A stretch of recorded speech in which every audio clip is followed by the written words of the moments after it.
Welcome to the Live Explore podcast. If you like what you hear, please hit like and subscribe.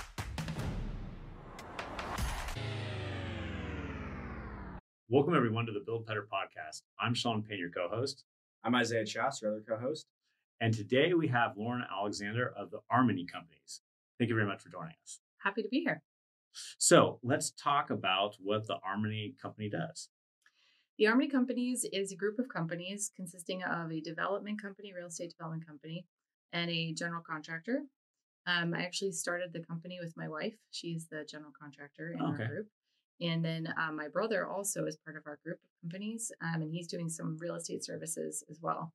And the development company focuses on affordable housing, and we're a development partner of the Pacific Companies, which is based out of Boise, Idaho. Previously, you mentioned they're one of the largest affordable housing developers in the country, if I'm not mistaken. Yes. There's a company, it's actually a magazine, a publication, so they have print and digital, called Affordable Housing Finance. And every year they do a ranking across the country of the affordable housing developers. And in 2022, the Pacific Companies was ranked number one. And they have a number of criteria that they use, but primarily the number of permits that they pulled for new units.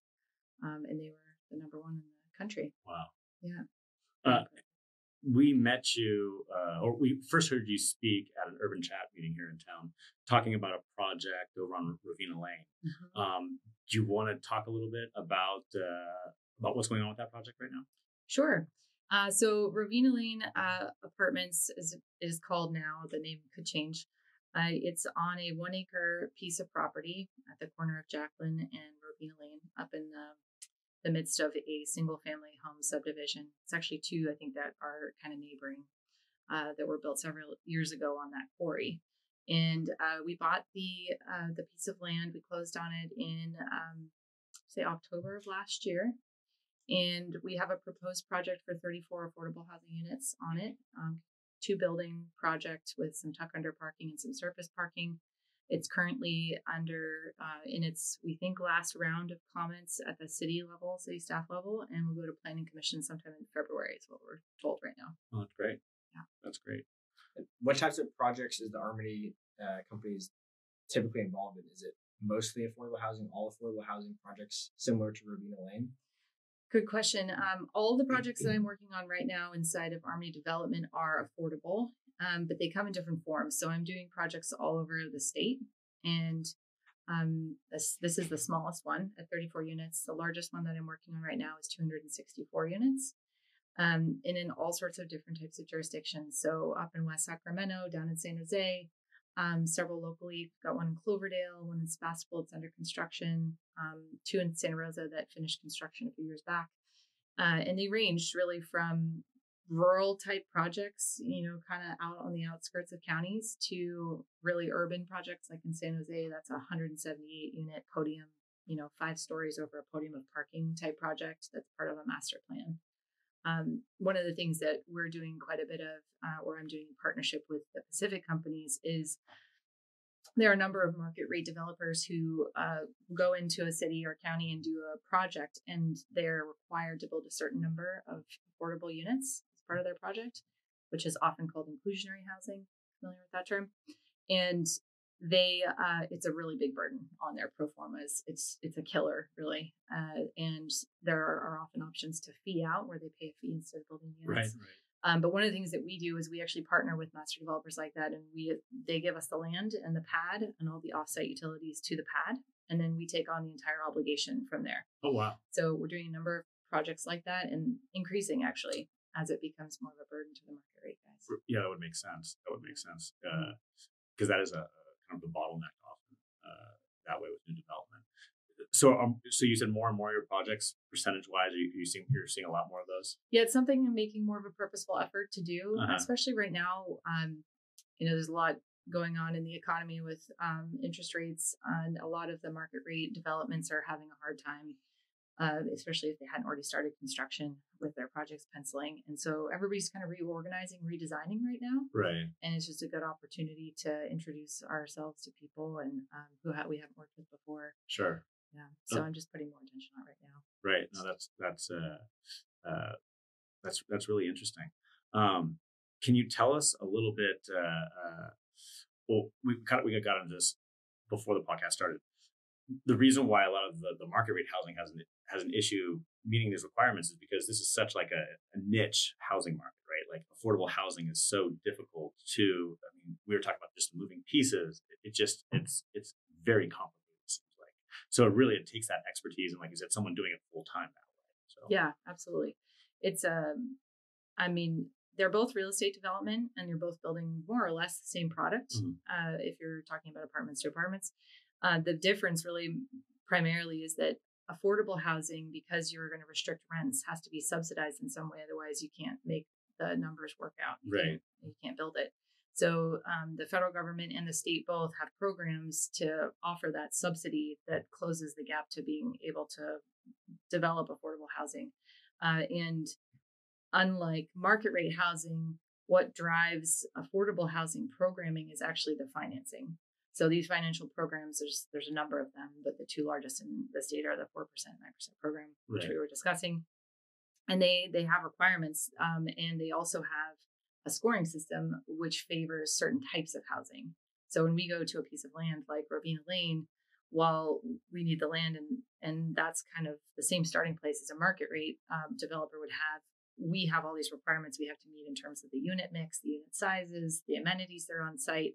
There's lots of restrictions and constraints. And also, the programs are designed to favor the type of housing that the state thinks is most needed. Right. So I would take it then that also ties into why you need so much expertise, because if anyone tries to develop a piece of land into affordable housing and they don't know the scoring system very intimately, then they might not ever even be able to get that funding unless they know all of those factors that are going to play into that. Like, before you even entitle a property, what's going to factor into that in order to make the project eventually even be able to be built. Absolutely. And these are programs that the rules change every year. The amount of money in them changes every year. And in California, both programs are oversubscribed by at least 100%, if not more. I mean, it's been up at the 300%. So 3 to 1, one out of every 3 projects is getting an award. And so highly competitive. And you really have to know what you're doing. Yeah. And these market rate developers, that we're doing inclusionary housing projects for, there's no way that they could participate in that in a one-off instance and succeed, on purpose. Right. Maybe by accident. Right. Yeah. It just seems like there's so many hurdles to jump through. It's really amazing. Just hearing you speak at that, I just never knew the point system and things like that. It's just, do you think it could ever be streamlined or made easier? Is there a reason why it is that way, or do you think it could ever be?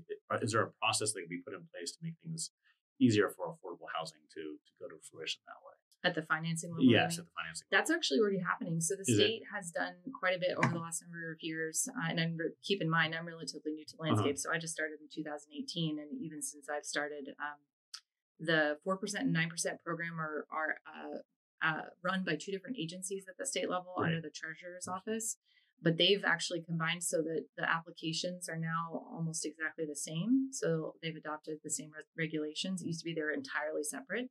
So that streamlines a lot, because if you have a project that could either qualify for 4% or qualify for 9% programs, you can apply for one. And if you don't get that award, you've substantially completed the application for the next. So it's cutting costs a lot for developers. And then the state level programs that are administered by HCD, which is the California Department of Housing and Community Development. I always have to remember all those words. They recently combined 4 or 5 of their programs into one master application, where they used to be totally disparate, completely different requirements. So it's kind of like you're kind of taking a gamble. So you'll apply for one program and you might qualify for it, but you never know who else is going to apply. So if you don't win that one, you kind of then have to apply for another one. And then you'd have to redo an entirely different application. Sense. Yeah, no, I mean, there's so many unknowns that way going into a project. It just seems like, gosh, just so many hurdles to jump through. Yeah. I didn't realize until your presentation about Rovina Lane that you can't even apply for the funding until it's fully entitled. I mean, all the costs up front that you have to go through before you can even see if the project could be completed. Yeah. I mean, that's a huge burden on its own. Definitely. Yeah, that's exactly, that's what we were like whispering to each other, like, what is that real? And yeah, that's what I'm talking about. It just seems like, I know there's different hurdles to jump through, but it just seems like there's more risk with affordable housing in putting that in place. Or is that not an accurate statement, or is it just a different set of hurdles and expertise that way? I think there's different points of risk. Okay. So in one way, affordable housing is less risky than market rate housing because we're kind of insulated from a lot of the economic drivers on the market rate side, because the financing for affordable housing largely comes from politically driven forces. So it's whether or not people vote in the state for support of affordable housing financing being available, and also at a national level, like federal level, whether we get allocated a certain amount. But that's a calculation that's written into a code in the IRS regulations. So in that way, it's sort of like, while these market rate firms right now are dealing with that, they can't get any financing at all on the equity or debt side because of the economic situation. Tax credits are still there. The money that was allocated at the beginning of the year at the state level for these programs is still there. Sure. So we can get a majority of our financing. And then there's just different drivers than there are on the market rate side. So most of the lenders and investors on the affordable housing side are banks and insurance companies. And the banks primarily because they have, this is not something I'm an expert at, but I recently learned it. The banks are required to reinvest in the communities where they hold deposits. And they have to fulfill a certain number of credits in those communities. Right. And one of the easiest ways for them to do that, because they can do it in large chunks, is by supporting affordable housing. And because of that, they are actively seeking investments in affordable housing. Oh, okay. So that's also different than the market rate side. And but it still has its risks. It is tied to politics. So the governor just released the budget yesterday, and I haven't had a chance to catch up on this. But what I did hear is that the allocation to affordable housing is down quite a bit from last year. Really? So that affects us and wouldn't affect the market rate side. Sure. Just different risks, I think. Right. Just different risks. Right. What do you think of like let's back up a little bit. How did you get here? Did you stumble into this, or is this something that you like wanted to do? Like how did you get here? Explain that process. Yeah, like it wasn't on my radar at all. I don't have any history of real estate or construction, architecture, nothing. Really? Nope, not a thing.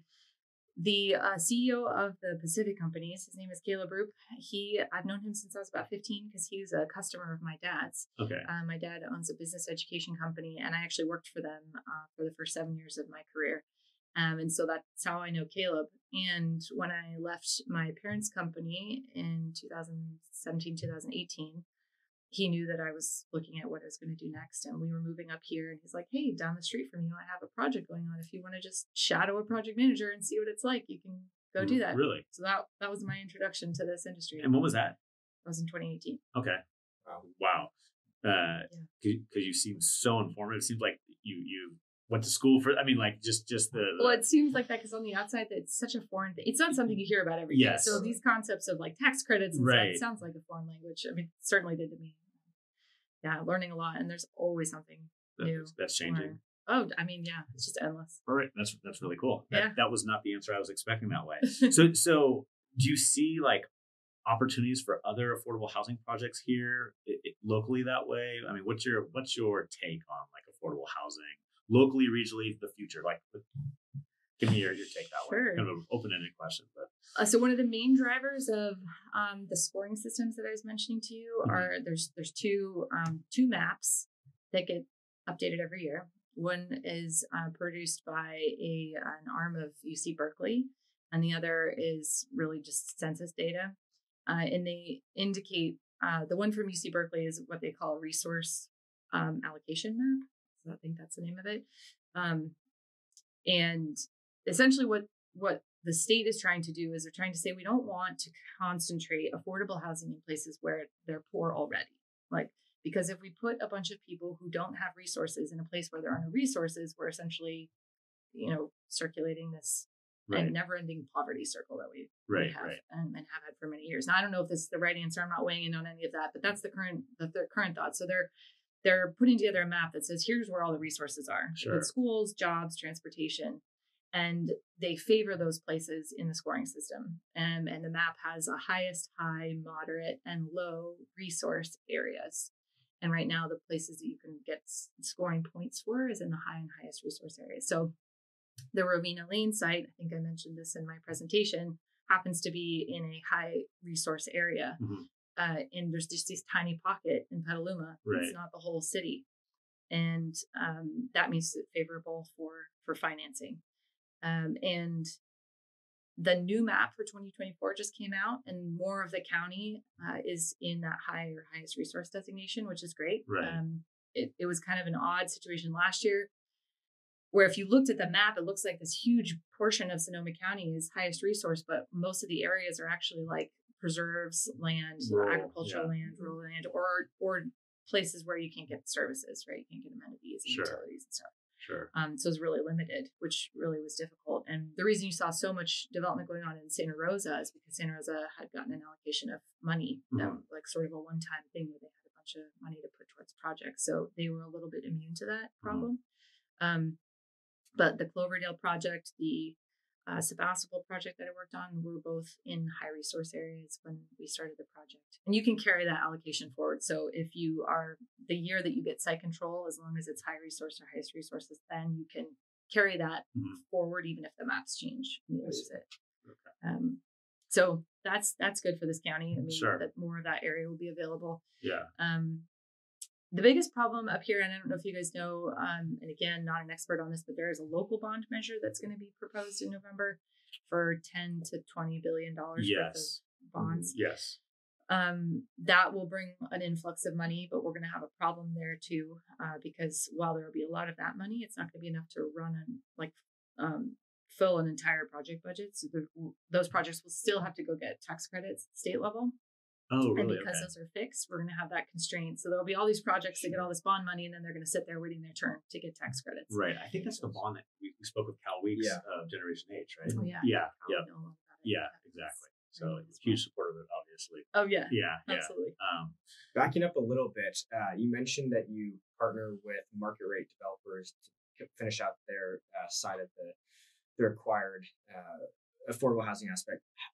You might not know this, but is there how many of them are actually building out their affordable housing portion as opposed to paying the in lieu fee? I don't know the data points on that. I don't know if anybody's collected data. I haven't seen that. It really depends by jurisdiction, because some jurisdictions don't even have an in lieu fee. I see. And a lot of them have an in lieu fee that's so much more favorable than building the units that's what everybody does. So it really varies. I didn't know it was a jurisdiction by jurisdiction. Yeah, it's a local level ordinance. And I think it's like over 75% of the cities and counties in the U.S. have an inclusionary policy, and more adding them in as they update their housing elements in this last round. I see. Right. Let's see. Back up again, or to go forward a little bit. I, for one, think it's important to have like diversity in socioeconomic backgrounds and different housing projects and things like that for the health of the community. Can you talk about some of the challenges that you face with your projects from community, what the community thinks when you go into community and you're building a project, things that you hear from the community, the pushback that way? Can you talk about some of that? Sure. I haven't been in this business very long. I think I'm working on about 15 projects now, and every community is different. And it's also, the opinions appear to me like they're changing fairly rapidly. The politics are moving more in favor of affordable housing, I think, as people become more aware of what it is, the need for it. So that's great as an overall trend. There's still communities that are super, super challenging. And mostly what I hear is opposition.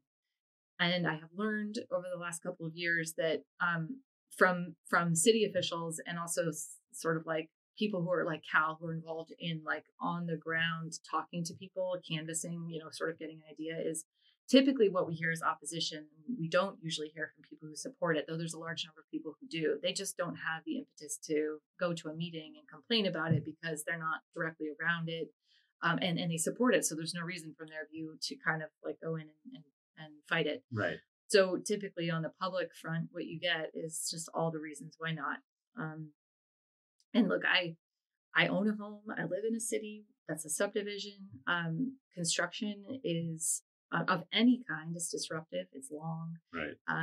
It gets in the way of everything: traffic, noise, pollution, everything. So construction alone is something that people don't want to have, regardless of what the end product is. Change is hard for everybody. Sure. Especially when you own a home and you're invested in that home, you're always going to be concerned about the value. And Right. So I always understand when people come in and their neighbors, that they would have some sort of concern about it. Mm-hmm. And the loudest voices tend to be the ones that are oppositional. And it's always the same complaints. I mean, it's not like there's something unique in every community. They're worried Right. about traffic. They're worried about noise. Worried about safety. They're Mhm. worried about burdens on resources like schools, water, that kind of thing. It's really I don't want to be too cynical about it. I think Mhm. there are a lot of people in this industry who are very optimistic, and then some that are very cynical, where it's like there's really no amount of education that will change people's minds. I think that it's while it might not change people's minds in the moment, the more people learn about what affordable housing is, I think it helps to understand it. I grew up in a community that's very wealthy, and a third of the city is very, very poor. It's kind of an odd place to live, and it was separated by like a major arterial road. So I could drive, and we'd see these huge mansions on one side, and then on the other side is a mostly Hispanic community that everything's run down. There's no resources. They even have separate police departments. Right. And this is a small city, and so I grew up getting to see what that looks like, at least on the outside. And I mean, the stuff that people's nightmares, right? Like people on the streets doing drugs, excuse me, my neck, overcrowding, overparking, nothing's taken care of. Like the buildings are dilapidated, falling apart. I mean, just absolutely eyesore for the community. And that's what I find most people expect affordable housing to be. It's actually, I think, the origination of the tax credit program, from what I have read, was really because public housing was not working, because there was no incentive for the government agencies that were running the public housing to keep them up. And so that's what they would turn into. Mhm. And this idea was to privatize affordable housing development, which needed to be incentivized, right? Economics runs this whole thing. If people can make money doing it, they'll do more of it. And when they invented the tax credit program, they said, we're going to make sure that this doesn't happen. So anybody who takes tax credits is going to have to maintain the building, maintain the tenants, follow leasing rules. So these properties are actually better run than most of the market rate projects that I see. There's a teacher at one of my kids' schools that was just telling me she's, in her 20s with her fiance, and they wanted to have a place of their own, so they got an apartment. They pay $2,700 a month. Right. They moved in, they paid their deposit, which was the first full month. They moved in, the entire apartment was filled with black mold. Shelves were falling off the wall. Carpet was peeling away from the floor. It's unlivable. It's unhealthy. And they're paying $2,700 a month, but there's nobody to regulate that. They have no recourse at all, other than to move out and try to find a new place. We can't do that. Mhm. Every year, at least once a year, a state representative comes to these properties and inspects the units, inspects the grounds, the maintenance. We have to sign maintenance agreements with the local jurisdictions. So it's highly regulated, and actually turns out to be a better product than over the long run than these market rate units. And that's just something I don't think people know. The stigma that people don't realize that way. Yeah. And from the outside, I mean, people drive by affordable housing all the time and have no idea. Right. Well, people, I just think that they don't like change. I mean, we talk about it all the time. People don't like change, but I've noticed.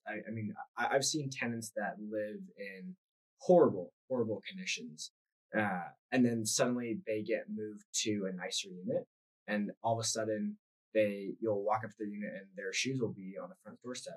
When they have something nice, they take care of it so much better. So I don't want to make that blanket statement for all affordable housing, but I do think that when they have something in a very nice condition, they take care of it, and it doesn't turn into a dump all over town, right? Yeah. And to piggyback a little bit off that, like, we have such a dire need for housing that people can charge $2,700 a month for just crazy conditions that way, where if we had more bigger housing stock, that would fly, so that's just really, it's too bad we need housing. So housing is a really complex issue, and the more I learn about it, the more I realize there's really no quick fix to it, even though I think people want there to be. Right. I at the moment I fall into the camp of, if somebody doesn't have stable, healthy housing, nothing else in their life will work. So if they're on the brink of bankruptcy, or their car breaks down and they don't have a place to fall back on to live, nothing else will work. They can't get to work. Right. They can't pay their bills. They can't get medical help. They can't send their kids to school. They can't take their kids to school. Right. Nothing else works. Right. And more housing stock. It's like I think one of the responses to the questions I got at that urban chat meeting in Petaluma was, why this location? And the real truth of it is like, you just need more. We just need more wherever it can go. Right. And wherever it can get funded, people will need it. There will be people to fill it. And it helps everybody. It releases all this economic pressure we have on housing. Yeah. That's one of the reasons we wanted to have you on here. You were so straightforward in that matter, and it was kind of like, couldn't really, like, what can you say to that? Right. Yeah. So, we thought you handled that so well, and just housing is needed so bad that way. So, you mentioned a little bit about how legislation and bond measures have changed over since you started in 2018. Is there anything that you would like to see, or you hope to see, or would suggest to help streamline that even further and make that easier, help allow for more projects to actually happen? That's a really good question. I don't think it's something that I can answer at like the state financing level. Mm-hmm. At a local level, the state's kind of already doing some of what I'm going to say, which is just to remove some of the barriers to getting through the process, because the financing really has a complex system where you can't apply till you have your local discretionary approvals done. Even if you get one source of financing, you might have to go out to others, and they all have their own different requirements. You're kind of layering more and more regulations. If we can remove some of the local barriers, like really difficult design review, long review processes, that a lot of that is the governors is imposing on now on local jurisdictions, that they have to follow some of these rules. Right. And some are catching up faster than others. But then, one of the things that I'm seeing is that the front end is getting kind of addressed, but the back end is not. So once we get the project approved and financed, a lot of times what we're running into is building permitting problems. So if we go into a jurisdiction that really doesn't want the project and we get through the front part, the politics of people being against the project kind of continues all the way through, and we run into it in the permitting phase. And there's not a lot of, as far as I know, there's not a lot of regulatory requirements on the building permit phase and building departments. So that's something that I think is going to probably crop up here in the near future. Yeah. Sorry. I was going to say, I think there's a conversation here locally that within the community, we have to like figure out how we get to saying yes to projects rather than constantly saying no and finding ways to blow them up that way. Mm-hmm. And just like what you were saying, I've heard that from architects and local architects, things of that nature over and over again, that that we just have to find ways to make things work. It just seems like communities, whether it's planning, permit, if someone doesn't like a project, they're going to try to hold it up. And that's the same hurdle, whether you're market rate or affordable housing. That's the same hurdle that you guys are facing, that are killing a lot of projects, right? We are lucky on the affordable housing side because we are getting so much support from the state, and the market rate teams really still face a lot of the same problems that they did. It's softening a little bit, I think, because of the affordable housing. And also, this is another reason that these master developers are going to want an inclusionary partner more, is because if you're paying an in lieu fee, you don't get the advantage of these, having affordable units as part of your project. As soon as you do, you qualify for state density bonus law, which gets you concessions and waivers to local development standards. And those are really big advantages, or can be, to moving a project forward. Right. In fact, we're just doing one right now in the town of Danville that use state density bonus law to get an increase in density, but also to get waivers from setbacks and things like that, under normal circumstances would have completely killed the project. And that's because they included 40 units of affordable housing, and well worth it, I think, from their point of view, to have us do that. The other thing I'd say on a local level is, as people learn more about affordable housing and there's more opposition to it, I think people are also seeing that there's much more going on, leading to the point that we come in to build the housing that they weren't a part of. So anytime a jurisdiction wants to rezone land or change their general plan or their housing element, it's a public process. Mm-hmm. And people can get involved, and they can enter comments, they can make suggestions. And that's really the time to make changes happen, because when something is zoned, getting it rezoned is really difficult. Mm-hmm. And it's a long process and costs money. And there's not a whole lot that citizens can do about it, because if it's zoned for, like in Petaluma's case, it's an allowed use by right, by law. Right. There's not a whole lot to push back on. And if they didn't want that to be the case, they would have needed to get involved during the rezoning process, which most people wouldn't know about. I mean, I bought my home in 2018 and I had no idea to check the zoning around my property. Didn't know that then. Yeah. I do now. But yeah, that's really the only thing that I have about local regulations to making it easier. On the permitting process you mentioned, that can get dragged out. Is that where they'll drag their feet and it'll take longer to finally pull a permit, or is it an expense that's transferred along to the applicant? It could be both. On the affordable housing side, when we go in for a 9% or 4% project, we can get what's called readiness points for agreeing to essentially start the project within 6 months of getting an award, which means we have to have all of our permits and we have to break ground in some way. And that requires a tremendous effort by the local building departments to get that done. Getting building permits in a 6-month period is considered quite short. Right. And so we really need their cooperation. And if we don't have it, there are really big consequences to us not meeting that deadline. They'll take away our tax credits, but then we also get negative points that affect us for, I think it's 2 years after. So it's something that we are always up against.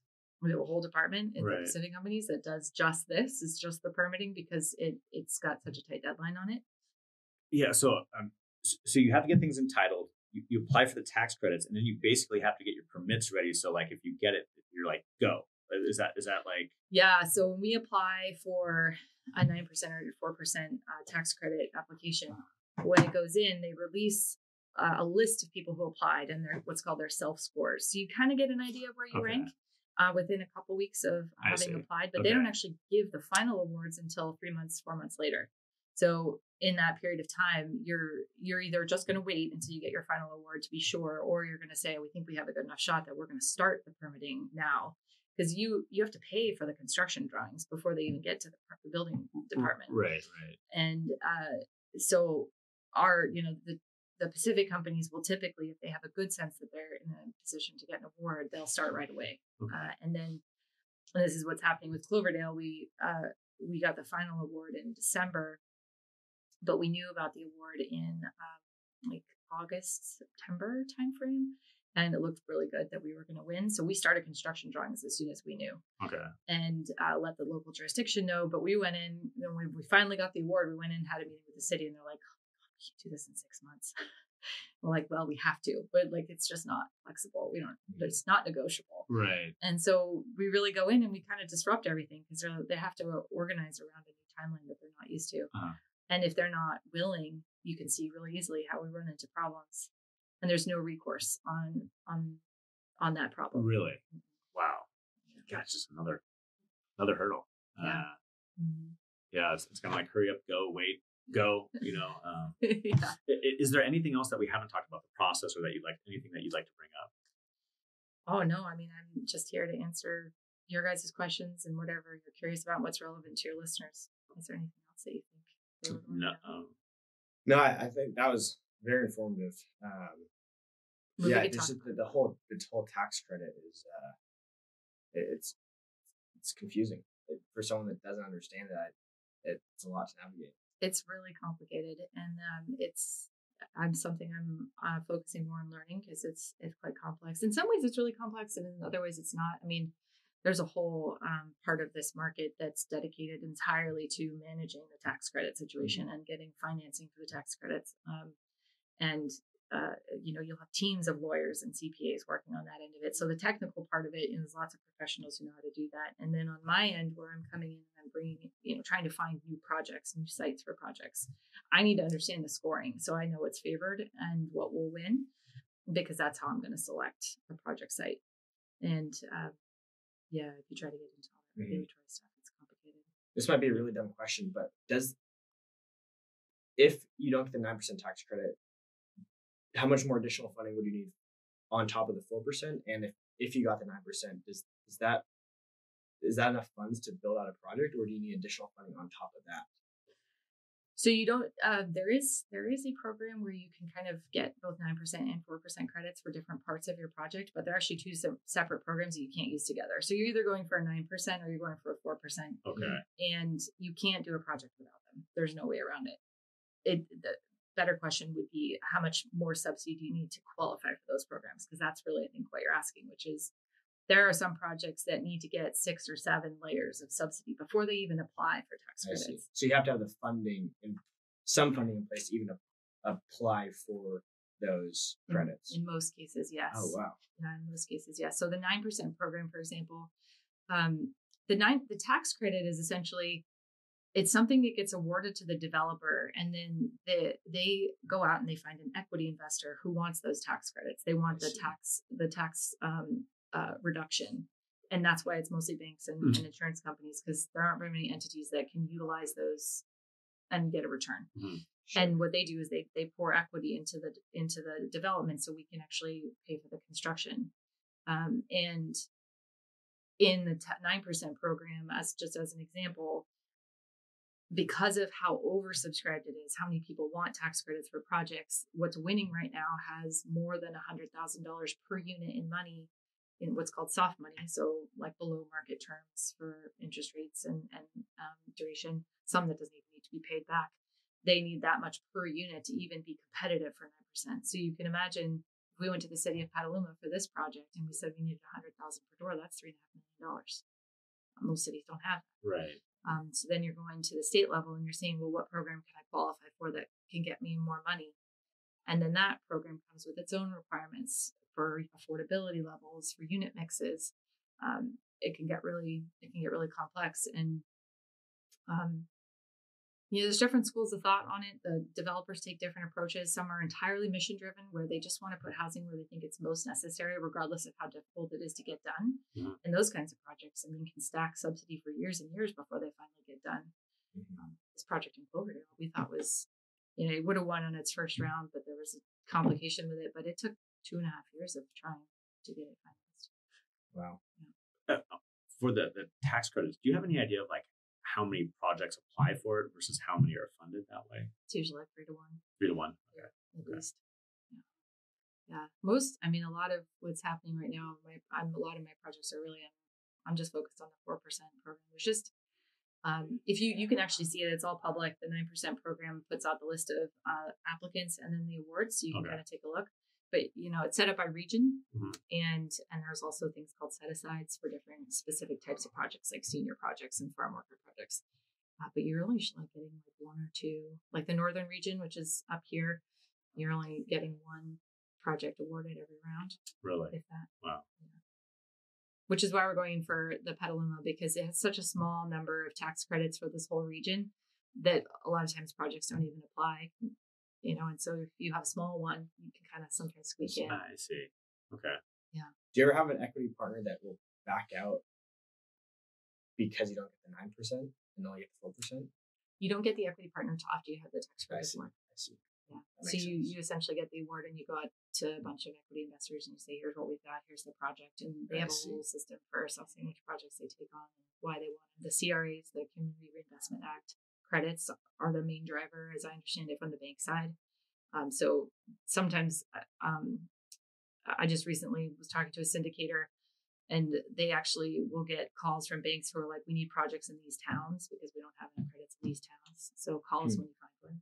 I see. Kind of thing. Okay. It's a Interesting. Yeah. I understand a lot more after this. I still I still don't understand. It's taken me 4 years to be able to talk about it like this, and I still don't know a lot.